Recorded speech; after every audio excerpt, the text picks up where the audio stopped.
The Target 12 investigators uncovering a startling trend involving the state's fleet of electric and hybrid vehicles. We found out dozens of them spent a lot of time parked. In fact, records we reviewed show several of them are barely driven at all. And we wanted to know if the state's effort to go green was actually wasting some green for taxpayers.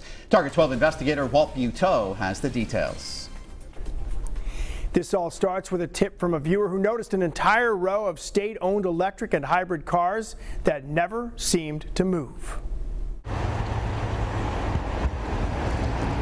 Target 12 started by watching the cars in this DEM parking lot in the winter for hours at a time on a daily basis. They rarely moved while we were here. So we requested mileage records for the state's 146 hybrid and electric vehicles and went down the list. We found 5 DEM cars that were driven 1 mile for the final 3 months of 2015. The mileage count for one DEM hybrid last year was 0 on the spreadsheet.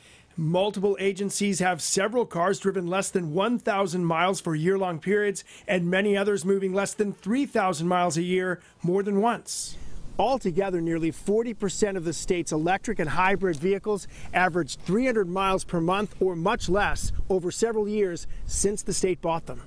The Department of Administration manages the state's fleet. Does that seem like underutilization?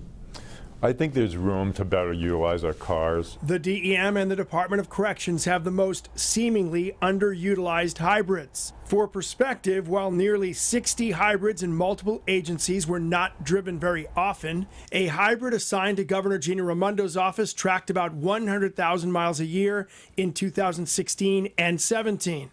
But the governor's office vehicle is also one of several on the list where it reads data not available in the mileage column for multiple years. DOA Director DBA said the issue goes beyond the hybrid fleet. He tells Target 12 his office began last year looking into how all state vehicles are used, and a job for a state fleet administrator was posted just last week. He also says the mileage information we were provided may not tell the entire story. That's self-reported data, so I'm not meaning to question it, but I mean, until we centrally manage this fleet, we're not going to actually know. The cars could have been in repairs or different situations, but we know that we can do better in terms of utilizing our cars, and we're going to work for that.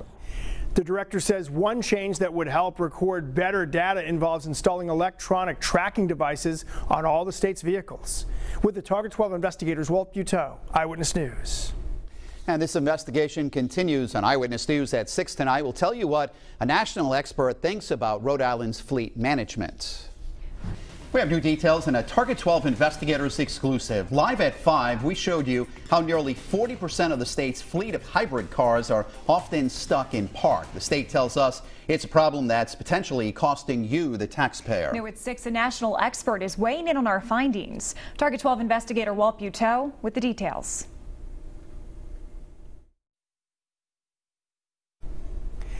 We started looking into this several months back when there was still snow on the ground, and we found out from a national expert, Rhode Island is rare to not have someone managing its fleet of cars. That is about to change.